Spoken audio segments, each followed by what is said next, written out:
കഴിഞ്ഞ ക്ലാസ്സിൽ 8051 മൈക്രോ കൺട്രോളറിൻ്റെ പ്രോഗ്രാം സ്റ്റാറ്റസ് വേർഡിനെ പറ്റിയായിരുന്നു നമ്മൾ ഡിസ്കസ് ചെയ്തുകൊണ്ടിരുന്നത്. പ്രോഗ്രാം സ്റ്റാറ്റസ് വേർഡിൻ്റെ ഫീച്ചേഴ്സ് ആൻഡ് സ്ട്രക്ചർ പറഞ്ഞു, പിന്നെ ക്യാരി ഫ്ലാഗ് എന്താണ്, എങ്ങനെയാണ് വർക്ക് ചെയ്യുന്നതെന്ന് പറഞ്ഞു. ആ ക്ലാസ് കണ്ടതിന് ശേഷം മാത്രം ഇത് കാണാൻ വേണ്ടി ശ്രമിക്കാം, അല്ലെങ്കിൽ സംഭവം മനസ്സിലാക്കാൻ ഇച്ചിരി പാടായിരിക്കും. ക്ലാസ്സിൻ്റെ ലിങ്ക് ഡിസ്ക്രിപ്ഷനിലുണ്ട്, അല്ലെങ്കിൽ നിങ്ങൾക്ക് മുകളിൽ ഐ ബട്ടൺ ക്ലിക്ക് ചെയ്ത് മതി. അപ്പോൾ നമുക്ക് ബാക്കി നോക്കാം.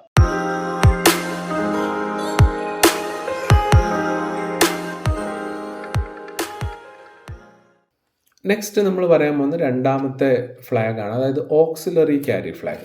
ഓക്സിലറി ക്യാരി ഫ്ലാഗ് എന്ന് പറഞ്ഞു കഴിഞ്ഞാൽ ഓക്സിലറി ക്യാരി ഉണ്ടെങ്കിൽ ഓക്സിലറി ക്യാരി ഫ്ലാഗ് 1 ആയിരിക്കും, ഓക്സിലറി ക്യാരി ഇല്ലെങ്കിൽ ഓക്സിലറി ക്യാരി ഫ്ലാഗ് 0 ആയിരിക്കും. അപ്പോൾ നമ്മൾ ആദ്യം ഓക്സിലറി ക്യാരി എന്താണെന്നറിയണം. അപ്പോൾ ഇതിൻ്റെ അകത്ത് എഴുതിയിരിക്കുന്ന എക്സ്പ്ലനേഷൻ നോക്കിക്കഴിഞ്ഞാൽ നമുക്ക് കാണാം, if there is a carry from lower nibble to higher nibble. എന്താണ് നിബിൾ? നിബിൾ എന്ന് പറഞ്ഞു കഴിഞ്ഞാൽ 4 ബിറ്റുകളെ ചേർത്ത് വിളിക്കുന്ന പേരാണ് നിബിൾ.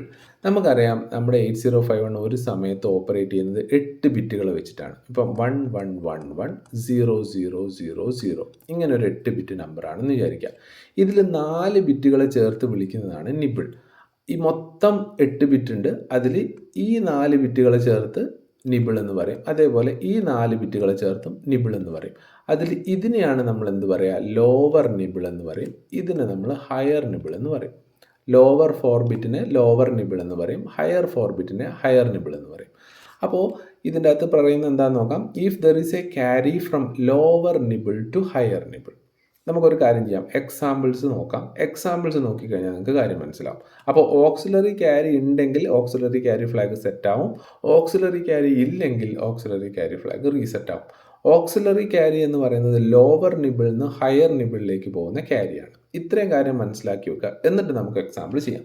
അപ്പോൾ എക്സാമ്പിൾ നോക്കാം. ഫസ്റ്റ് എക്സാമ്പിൾ നേരത്തെ കൊടുത്ത അതേ എക്സാമ്പിൾ തന്നെയാണ് ഇവിടെ വെച്ചിരിക്കുന്നത്. നമുക്കൊന്ന് കൂട്ടി നോക്കാം. 0 + 1 1, 0 + 0 0, 0 + 0 0, 1 + 1 0, ക്യാരി 1. ആ 1 എന്ത് ചെയ്യും, ഇവിടെ ആഡ് ചെയ്യും. 1 + 0 1, 1 + 0 1, 1 + 1 0, ക്യാരി 1. ഓക്കെ, അപ്പോൾ ആക്ച്വലി ഇവിടെ ഓപ്പറേറ്റ് ചെയ്യുന്നതിൽ ലോവർ നിബിൾ ഏതാ ഹയർ നിബിൾ ഏതാ നമ്മൾ ഐഡൻറ്റിഫൈ ചെയ്യണം, ശരിയല്ലേ? അപ്പോൾ ലോവർ നിബിളും ഹയർ നിബിളും എന്ന് പറയുന്നത് 4 ബിറ്റുകളെ ചേർത്തിട്ടാണ് നമ്മൾ നിബിൾ എന്ന് പറയുന്നത്. അപ്പോൾ നമുക്കിവിടെ 4 ബിറ്റുകൾ കഴിഞ്ഞിട്ട് നമ്മളൊരു വര വരയ്ക്കുന്നതെന്ന് വിചാരിക്കാം. അതിൽ ഇതാണ് ലോവർ നിബിൾ, ഇതാണ് ഹയർ നിബിൾ. അപ്പോൾ ലോവർ നിബിളിൽ നിന്ന് ഹയർ നിബിളിലേക്ക് ക്യാരി ജനറേറ്റ് ചെയ്തിട്ടുണ്ടോ? ഉണ്ടല്ലോ. ഇവിടെ അല്ലേ ലോവർ നിബിൾ തീരുന്നത്. ഇവിടെ 2 1 തമ്മിൽ കൂട്ടുന്ന സമയത്ത് നമുക്ക് എന്താ കിട്ടിയത്? 1 0 എന്നല്ലേ കിട്ടിയത്. 0 റിസൾട്ടും ക്യാരി ആയിട്ട് 1ഉം വന്നില്ലേ. അപ്പോൾ ലോവർ നിബിൾ പെർഫോം ചെയ്യുന്ന സമയത്ത് ഒരു ക്യാരി ഹയർ നിബിളിലേക്ക് പോയിട്ടില്ലേ. അപ്പോൾ ഇവിടെ തീർച്ചയായിട്ടും എന്ത് സംഭവിക്കും? ഓക്സിലറി ക്യാരി ഫ്ലാഗ് എന്തായിട്ട് മാറും? സെറ്റായിട്ട് മാറും. ഓക്കെ, അപ്പോൾ മനസ്സിലായിട്ടില്ലെങ്കിൽ നമുക്ക് സെക്കൻഡ് എക്സാമ്പിൾ നോക്കാം. സെക്കൻഡ് എക്സാമ്പിളും ഇതേപോലെ നമ്മൾ കൂട്ടാൻ പോവാണ്. കൂട്ടാൻ പോകുന്നതിന് മുന്നേ നമുക്ക് വേണമെങ്കിൽ കൺഫ്യൂഷൻ ഒഴിവാക്കാൻ വേണ്ടിയിട്ട് ലോവർ നിബിളും ഹയർ നിബിളും ആദ്യം പാർട്ടീഷൻ ചെയ്ത് വെക്കാം. ലോവർ 4 ബിറ്റിനെ ലോവർ നിബിൾ എന്ന് പറയും, ഹയർ 4 ബിറ്റിനെ ഹയർ നിബിൾ എന്ന് പറയും. കൂട്ടി നോക്കാം. 1 + 1 0, ക്യാരി 1. ഈ ക്യാരി ഓക്സിലറി ക്യാരിനെ സെറ്റ് ചെയ്യോ? ഇല്ല. കാരണം എന്താ? ഇത് ലോവർ നിബിളിൽ നിന്ന് ഹയർ നിബിളിലേക്ക് പോകുന്ന ക്യാരി അല്ല. അപ്പോൾ 1 + 0 + 0 1, 0 + 0 0, 1 + 0 1. അപ്പോൾ ഇവിടെ ലോവർ നിബിൾ തീരുന്നു. ലോവർ നിബിൾ തീരുന്ന സമയത്ത് 1 + 0 ആണ് ചെയ്യുന്നത്. അതുകൊണ്ട് തന്നെ എന്തുണ്ടാവില്ല? ക്യാരി ഉണ്ടാവില്ല. ഹയർ നിബിളിലേക്ക് ക്യാരി പോവില്ല. അപ്പോൾ എന്ത് സംഭവിക്കില്ല? ഓക്സിലറി ക്യാരി ഫ്ലാഗ് സെറ്റ് ആവില്ല, പകരം എന്താവും? റീസെറ്റ് ആവും. കംപ്ലീറ്റ് റിസൾട്ട് വേണമെങ്കിൽ എഴുതാം. 0 + 0 0, 0 + 0 0, 0 + 0 0, 1 + 0 1. ഓക്കെ, ഈ കേസിൽ എന്താവില്ല? ഓക്സിലറി ക്യാരി ഫ്ലാഗ് സെറ്റ് ആവില്ല. കാരണം എന്താ? ലോവർ നിബിളിൽ നിന്ന് ഹയർ നിബിളിലേക്ക് പോകുന്ന സമയത്ത് ക്യാരി ജനറേറ്റ് ചെയ്തിട്ടില്ല. ഓക്കെ, ഇനി മൂന്നാമത്തെ എക്സാമ്പിൾ നോക്കാം. അപ്പോഴത്തേക്ക് നമുക്കിത് കൃത്യമായിട്ട് മനസ്സിലാവും. മൂന്നാമത്തെ എക്സാമ്പിൾ ഇതേപോലെ നമ്മൾ ലോവർ നിബിളിനെ ഹയർ നിബിളിനെ നമ്മൾ പാർട്ടീഷൻ ചെയ്ത് വെച്ചു. എന്നിട്ട് നമ്മൾ ഓപ്പറേഷൻ നോക്കുകയാണ്. 1 + 0 1, 0 + 0 0, 1 + 1 0, ക്യാരി 1. 1 + 1 0, ക്യാരി 1. കണ്ടോ? ലോവർ നിബിൾ തീർന്നു. ലോവർ നിബിൾ തീരുന്നിടത്തുള്ള ഓപ്പറേഷൻ എന്താ? 1+1 ആണ്. ഇവിടെ 0 വന്നു. ലോവർ നിബിളിൽ നിന്ന് ഹയർ നിബിളിലേക്ക് ഒരു ക്യാരി അങ്ങോട്ടേക്ക് ചാടിപ്പോയി. അപ്പോൾ ഇവിടെ എന്തുണ്ടായി? ലോവർ നിബിളിൽ നിന്ന് ഹയർ നിബിളിലേക്ക് ക്യാരി പോയില്ലേ എന്ന് വെച്ച് കഴിഞ്ഞാൽ ഓക്സിലറി ക്യാരി ജനറേറ്റ് ചെയ്തില്ലേ? അപ്പോൾ ഓക്സിലറി ക്യാരി ഫ്ലാഗ് എന്തായിരിക്കും? 1 ആയിരിക്കും. അപ്പോൾ ഇവിടെ 1 ഉള്ളതൊന്ന് 1+0+0 1 0+0 0 1+1 0 ക്യാരി 1 1+1 0 ക്യാരി 1. ഓക്കെ, അപ്പോൾ ഇങ്ങനെ നേരത്തെ കിട്ടിയ അതേ റിസൾട്ട് തന്നെ. അപ്പോൾ ഇവിടെ രണ്ട് ഫ്ലാഗുകൾ നമുക്ക് നോക്കിക്കഴിഞ്ഞ് കഴിഞ്ഞാൽ ഇവിടെ നമുക്കറിയാം ക്യാരി ജനറേറ്റ് MSBയിൽ ക്യാരി ജനറേറ്റ് ചെയ്തിട്ടുണ്ട്. അതുകൊണ്ട് ക്യാരി ഫ്ലാഗും 1 ആയിരിക്കും, ഓക്സിലറി ക്യാരി ഫ്ലാഗും 1 ആയിരിക്കും. MSBയിൽ ക്യാരി ജനറേറ്റ് ചെയ്തിട്ടുണ്ട്, കൂടാതെ ലോവർ ലെവലിൽ നിന്ന് ഹയർ ലെവലിലേക്ക് ക്യാരി പോയിട്ടുണ്ട്. അതേപോലെ ഇവിടുത്തെ കേസിൽ എന്താണ്? MSBയിൽ ക്യാരി ജനറേറ്റ് ചെയ്തിട്ടില്ല, അതുകൊണ്ട് ക്യാരി ഫ്ലാഗ് 0 ആയിരിക്കും, ഓക്സിലറി ക്യാരി ഫ്ലാഗ് 0 ആയിരിക്കും. കാരണം ലോവർ ലെവലിൽ നിന്ന് ഹയർ ലെവലിലേക്ക് ക്യാരി പോയിട്ടില്ല. ഇവിടുത്തെ കേസ് എന്താണ്? MSBയിൽ ക്യാരി ജനറേറ്റ് ചെയ്തിട്ടുണ്ട്, അതുകൊണ്ട് ക്യാരി ഫ്ലാഗ് 1 ആയിരിക്കും. ഓക്സിലറി ക്യാരിയും ജനറേറ്റ് ചെയ്തിട്ടുണ്ട്, ഓക്സിലറി ക്യാരി ഫ്ലാഗും 1 ആയിരിക്കും. അപ്പോൾ ആക്ച്വലി ഈ ഓപ്പറേഷൻ ചെയ്ത് കഴിയുന്ന ഈ ഓപ്പറേഷനാണ് നടക്കുന്നതെങ്കിൽ ഈ ഓപ്പറേഷൻ ചെയ്ത് കഴിഞ്ഞ ഉടനെ ALU എന്താക്കി മാറ്റും? ക്യാരി ഫ്ലാഗ് 1 ആക്കി മാറ്റും, ഓക്സിലറി ക്യാരി ഫ്ലാഗും 1 ആക്കിയിട്ട് മാറ്റും. ഓക്കെ, അങ്ങനെ ഓരോ ഫ്ലാഗുകളും ഓരോ ഓപ്പറേഷൻസ് കഴിയുന്ന സമയത്ത് ALUവിന് എന്ത് ചെയ്യാൻ പറ്റും? ചേഞ്ച് ചെയ്യാൻ വേണ്ടി പറ്റും. അപ്പോൾ ക്യാരിയും ഓക്സിലറി ക്യാരിയും എന്താണെന്ന് മനസ്സിലായെന്ന് വിചാരിക്കുന്നു. അപ്പോൾ നമുക്ക് നെക്സ്റ്റ് ഫ്ലാഗ് നോക്കാം. നെക്സ്റ്റ് ഫ്ലാഗ് എന്ന് പറയുന്നത് നമ്മൾ പറയുന്നത് RS1 RS0. അതിനിടയിൽ F0 ഉണ്ട്. F0നെ പറ്റി പ്രത്യേകിച്ചൊന്നും പറയാനില്ല. കാരണം എന്താണെന്ന് വെച്ച് കഴിഞ്ഞാൽ F0 എന്ന് പറയുന്നത് യൂസർ ഡിഫൈൻഡ് ഫ്ലാഗ് ആണ്. ഇതെന്തിനു വേണ്ടിയിട്ടാണെന്ന് വെച്ച് കഴിഞ്ഞാൽ നമുക്കറിയാം CFും ACFും ഇപ്പോൾ പറഞ്ഞു, അതൊരു ഓപ്പറേഷൻ ചെയ്ത് കഴിയുമ്പോൾ ഓട്ടോമാറ്റിക്കലി ALU സെറ്റും റീസെറ്റും ചെയ്യുന്ന ലൊക്കേഷൻസ് ആണ്.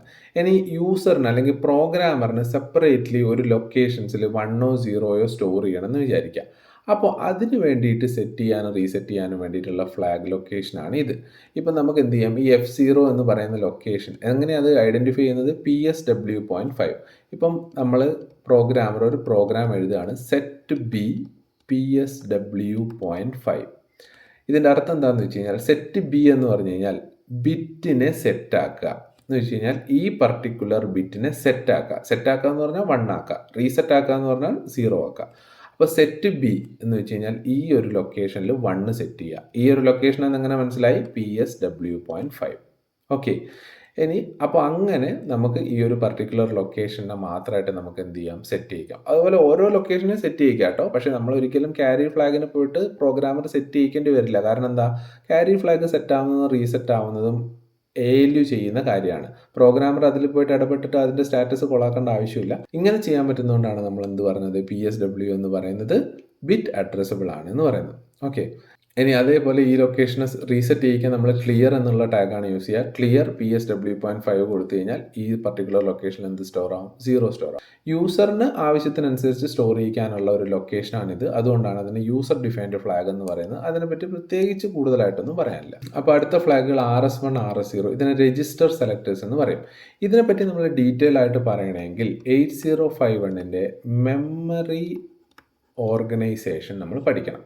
മെമ്മറി ഓർഗനൈസേഷൻ നമ്മൾ നെക്സ്റ്റ് ക്ലാസ്സിൽ മാത്രമേ ഡിസ്കസ് ചെയ്യുള്ളൂ. അപ്പോൾ മാത്രമേ ഇത് ഡീറ്റെയിൽ ആയിട്ട് മനസ്സിലാവുള്ളൂ. മെമ്മറി ഓർഗനൈസേഷൻ എന്ന് പറഞ്ഞാൽ 8051ൻ്റെ റാമിനെയും റോമിനെയും എങ്ങനെയാണ് ഓർഗനൈസ് ചെയ്തിരിക്കുന്നതെന്ന് പഠിക്കുന്ന സംഭവമാണ്. അപ്പം നമുക്ക് റാം എടുത്തിട്ട് 8051ൻ്റെ റാം എടുത്ത് നോക്കിക്കഴിഞ്ഞാൽ നമുക്ക് 8051ൻ്റെ റാമിൽ ഏറ്റവും താഴത്തെ ലൊക്കേഷൻസിനെ കുറേ ബാങ്കുകളാക്കി, രജിസ്റ്റർ ബാങ്കുകളാക്കി തിരിച്ചിട്ടുണ്ട്. അതായത് ബാങ്ക് 0, ബാങ്ക് 1, ബാങ്ക് 2, ബാങ്ക് 3 ഇങ്ങനെ കുറച്ച് ബാങ്കുകളായി 4 ബാങ്കുകളാക്കി റാമിൻ്റെ ലോവർ ലൊക്കേഷൻസിനെ തിരിച്ചിട്ടുണ്ട്. അതെന്തിനു വേണ്ടിയിട്ടാണ് നമ്മൾ ഡീറ്റെയിൽ ആയിട്ട് ഡിസ്കസ് ചെയ്യും.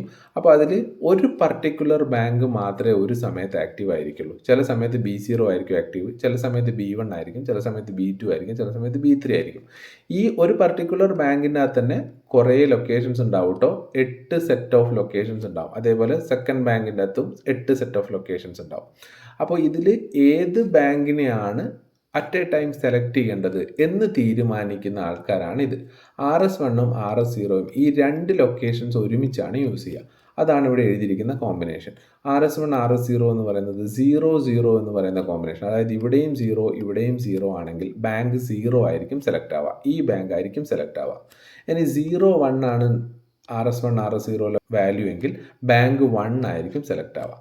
10 ആണെങ്കിൽ ബാങ്ക് 2 ആയിരിക്കും സെലക്ട് ആവുക, 11 ആണെങ്കിൽ ബാങ്ക് 3 ആയിരിക്കും സെലക്ട് ആവുക.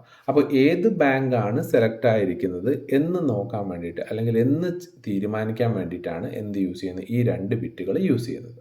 നെക്സ്റ്റ് ഫ്ലാഗ് എന്ന് പറയുന്നത് OVR അല്ലെങ്കിൽ ഓവർഫ്ലോ ഫ്ലാഗ് ആണ്. ഓവർഫ്ലോ ഫ്ലാഗ് എന്ന് പറയുന്നത് മെയിനായിട്ട് യൂസ് ചെയ്യുന്നത് സൈൻഡ് ഓപ്പറേഷൻസിലാണ്. സൈൻഡ് ഓപ്പറേഷൻ എന്ന് പറഞ്ഞു കഴിഞ്ഞാൽ നമുക്കറിയാം പോസിറ്റീവ് നമ്പേഴ്സും നെഗറ്റീവ് നമ്പേഴ്സും ഉണ്ട് ബൈനറി നമ്പർ സിസ്റ്റത്തിൽ. അപ്പോൾ ഈ നെഗറ്റീവ് നമ്പേഴ്സ് വരുന്ന സമയത്ത് ഓപ്പറേഷൻസിൻ്റെ സ്റ്റൈല് മാറും. നെഗറ്റീവ് നമ്പേഴ്സിനെ റെപ്രസെൻ്റ് ചെയ്യുന്ന രീതി ബൈനറി നമ്പർ സിസ്റ്റത്തിൽ വേറെയാണ്. അപ്പോൾ ആക്ച്വലി സൈൻഡ് ഓപ്പറേഷൻ എന്താണെന്നുള്ളത് ഒരു സെപ്പറേറ്റ് ടോപ്പിക്കായിട്ട് നമുക്ക് പറയാനുണ്ട്. അപ്പോൾ അത് പറയുന്ന സമയത്ത് ഓവർഫ്ലോൻ്റെ കാര്യം കൃത്യമായിട്ട് നമുക്ക് പറയാം. എന്തായാലും സൈൻഡ് ഓപ്പറേഷൻ നടക്കുന്ന സമയത്ത് ഡാറ്റ ഓവർഫ്ലോ നടക്കാൻ സാധ്യതയുണ്ട്. അങ്ങനെയാണെങ്കിൽ ഓവർഫ്ലോ ഫ്ലാഗ് എന്തായിട്ട് മാറും? 1 ആയിട്ട് മാറും. സൈൻഡ് ഓപ്പറേഷൻ നടത്തുമ്പോൾ ഓവർഫ്ലോ ഉണ്ടെങ്കിൽ ഓവർഫ്ലോ ഫ്ലാഗ് ആയിട്ട് 1 ആയിട്ട് മാറും. ഇനി സൈൻഡ് ഓപ്പറേഷൻ നടത്തുമ്പോൾ ഓവർഫ്ലോ ഇല്ലെങ്കിൽ ഓവർഫ്ലോ ഫ്ലാഗ് 0 ആയിട്ട് നിലനിൽക്കും. അപ്പോൾ സൈൻഡ് ഓപ്പറേഷൻ എന്താണെന്നുള്ളത് ഡീറ്റെയിൽ ആയിട്ട് പറയാം. അതായത് ഒരു നെഗറ്റീവ് നമ്പർ റെപ്രസെൻറ്റ് ചെയ്യുന്നതിന് ഒരു ഇത്ര നമ്പേഴ്സ് മുതൽ ഇത്ര നമ്പേഴ്സ് വരെ മാത്രമേ നമുക്ക് നെഗറ്റീവായിട്ട് റെപ്രസെൻറ്റ് ചെയ്യാൻ പറ്റുള്ളൂ. ആ നമ്പറിൻ്റെ മുകളിൽ വന്നു കഴിഞ്ഞാൽ നമുക്കതിനെ നെഗറ്റീവ് നമ്പറായിട്ട് റെപ്രസെൻറ്റ് ചെയ്യാൻ പറ്റില്ല. അതിനെയാണ് നമ്മൾ ഓവർഫ്ലോ എന്ന് പറയുന്നത്. അപ്പോൾ ഓവർഫ്ലോ സംഭവിക്കുകയാണെങ്കിൽ ഒരു സൈൻഡ് ഓപ്പറേഷൻ നടക്കുന്ന സമയത്ത് നമുക്ക് കിട്ടുന്ന റിസൾട്ട് എന്ന് പറയുന്നത് നെഗറ്റീവ് നമ്പറിൽ റെപ്രസെൻറ്റ് ചെയ്യാൻ പറ്റുന്ന നമ്പറിനേക്കാൾ കൂടുതലാണെങ്കിൽ അതിനെയാണ് നമ്മൾ ഓവർഫ്ലോ എന്ന് പറയുന്നത്. അപ്പോൾ ഓവർഫ്ലോ സംഭവിച്ചു കഴിഞ്ഞാൽ ഉടനെ എന്ത് സംഭവിക്കും? ഓവർഫ്ലോ ഫ്ലാഗ് 1 ആയിട്ട് മാറും. ആരാ മാറ്റുന്നത്? ALU മാറ്റും. ഓക്കെ, അപ്പോൾ നമുക്ക് മനസ്സിലാവും ഓവർഫ്ലോ നടന്നിട്ടുണ്ട്, ഓവർഫ്ലോ ഫ്ലാഗ് 1 ആയിട്ടുണ്ട്. ഓക്കെ, അപ്പോൾ അതാണ് ഓവർഫ്ലോ. നെക്സ്റ്റ് ലാസ്റ്റ് ഫ്ലാഗ് എന്ന് പറയുന്നത് പാരിറ്റി ഫ്ലാഗ് ആണ്. PF എന്നും പറയാം. അപ്പോൾ പാരിറ്റി ഫ്ലാഗ് എന്ന് പറയുന്നത് പാരിറ്റി ചെക്ക് ചെയ്യാൻ വേണ്ടിയിട്ടാണ്. നമുക്ക് കിട്ടുന്ന റിസൾട്ടിൻ്റെ പാരിറ്റി എന്ന് പറഞ്ഞാൽ ഉദ്ദേശിക്കുന്നത് എന്താണെന്ന് വെച്ച് കഴിഞ്ഞാൽ ഇപ്പം നമുക്ക് കിട്ടിയ റിസൾട്ടിൻ്റെ അകത്ത് ഓഡ് നമ്പർ ഓഫ് വൺസ് ആണെങ്കിൽ അതിന് ഓഡ് പാരിറ്റി എന്ന് പറയും. നമുക്ക് കിട്ടുന്ന റിസൾട്ടിൻ്റെ അകത്ത് ഈവൺ നമ്പർ ഓഫ് വൺസ് ആണെങ്കിൽ അതിന് ഈവൺ പാരിറ്റി എന്ന് പറയും. ഇപ്പം നമ്മൾ നേരത്തെ എക്സാമ്പിളാക്കി എടുത്ത പ്രോബ്ലംസ് എടുത്തു കഴിഞ്ഞാൽ ഇപ്പം ഇതാണ് നമ്മൾ ഫസ്റ്റ് ഓപ്പറേഷനായിട്ട് നമ്മൾ എക്സാമ്പിളാക്കി എടുത്തത്. നമുക്ക് കിട്ടിയ റിസൾട്ട് ഇതാണല്ലോ. ഇതിൻ്റെ അകത്ത് എത്ര വൺസ് ഉണ്ട്? 1 2 3 4 5 5 വൺസ് ഉണ്ട്. 5 എന്ന് പറയുന്നത് ഓഡാണല്ലോ. അപ്പോൾ ഇതിന് എന്തുണ്ട്? ഓഡ് പാരിറ്റി ഉണ്ട് എന്ന് പറയും. ഓഡ് പാരിറ്റി ആണെങ്കിൽ പാരിറ്റി ഫ്ലാഗ് എന്തായിട്ട് മാറും? 1 ആയിട്ട് മാറും. ഈ റിസൾട്ട് കിട്ടിക്കഴിഞ്ഞാൽ ഉടനെ പാരിറ്റി ഫ്ലാഗ് 1 ആയിട്ട് മാറും. പിന്നെ സെക്കൻഡ് റിസൾട്ട് നോക്ക്. സെക്കൻഡ് റിസൾട്ട് നോക്കിക്കഴിഞ്ഞാൽ 1 2 3 3 വൺ ഉണ്ട്. 3 വൺ ഉണ്ടെങ്കിലും എന്താ? ഓഡ് പാരിറ്റിയാണ്. ഓഡ് പാരിറ്റി ആണെങ്കിൽ ഉടനെ എന്തായിട്ട് മാറും? പാരിറ്റി ഫ്ലാഗ് 1 ആയിട്ട് മാറും. ഇനി ഈ റിസൾട്ട് നോക്ക്. 1 2 3 ഇതിൻ്റെ അകത്ത് എല്ലാം ഓഡ് പാരിറ്റിയാണ് വരുന്നത് അല്ലേ. ഇപ്പോൾ എക്സാമ്പിളായിട്ട് നമുക്കിപ്പോൾ കിട്ടിയ ഒരു ഓപ്പറേഷൻ ചെയ്ത് കഴിഞ്ഞാൽ നമുക്ക് കിട്ടുന്ന റിസൾട്ട് 1 1 0 1 1 0 0 0 ഇങ്ങനെയാണെന്ന് വിചാരിക്കുക. അപ്പോൾ നമ്മൾ ഇതിൻ്റെ അകത്ത് നമ്പർ ഓഫ് വൺസ് ഉണ്ടെങ്കിൽ നോക്കുക. 1 2 3 4 അപ്പോൾ 4 വൺസ് ഉണ്ട്. 4 വൺസ് ഉണ്ടെങ്കിൽ അതെന്താണ്? ഈവൺ പാരിറ്റിയാണ്. റിസൾട്ടിന് എന്താണ്? ഈവൺ പാരിറ്റിയാണ് ഉള്ളത്. ഈവൺ പാരിറ്റി ആണെങ്കിൽ ഉടനെ എന്ത് ചെയ്യും? പാരിറ്റി ഫ്ലാഗ് റീസെറ്റ് ആവും. ഓഡ് പാരിറ്റി ആണെങ്കിൽ എന്ത് സംഭവിക്കും? പാരിറ്റി ഫ്ലാഗ് സെറ്റ് ആവും. അപ്പോൾ റിസൾട്ടിൻ്റെ പാരിറ്റി കാണിക്കാൻ വേണ്ടിയിട്ടാണ് എന്ത് യൂസ് ചെയ്യുന്നത്? പാരിറ്റി ഫ്ലാഗ് യൂസ് ചെയ്യുന്നത്. അപ്പോൾ ഇത്രയാണ് 8051ൻ്റെ PSW അല്ലെങ്കിൽ സ്റ്റാറ്റസ് ഫ്ലാഗുകൾ എന്ന് പറയുന്നത്. Carry flag, auxiliary carry flag, user defined flag, register selectors, overflow flag and parity flag. ഈ ലൊക്കേഷൻ കാര്യമായിട്ട് ഒന്നിനു വേണ്ടി ഉപയോഗിക്കില്ല. കാരണം അവിടെ നമുക്ക് പ്രത്യേകിച്ച് സ്റ്റാറ്റസ് ഒന്നും സ്റ്റോർ ചെയ്യാനില്ല. ഇത്രയും സ്റ്റാറ്റസുകളെ നമുക്ക് സ്റ്റോർ ചെയ്യാനുള്ളൂ. അതുകൊണ്ട് തന്നെ ഈ ലൊക്കേഷൻസിലെ ബിറ്റിന് ഇമ്പോർട്ടൻസ് ഇല്ല. അപ്പോൾ ഇത്രയാണ് PSW എന്ന് പറയുന്നത്. ഇത് കൃത്യമായിട്ട് മനസ്സിലായി എന്ന് വിചാരിക്കുന്നു. എന്തെങ്കിലും ഡൗട്ട് ഉണ്ടെങ്കിൽ നിങ്ങൾക്ക് കമൻറ്റിൽ ചോദിക്കാം. നമുക്ക് പുതിയൊരു സെക്ഷനായിട്ട് അടുത്ത ദിവസം കാണാം. ബൈ.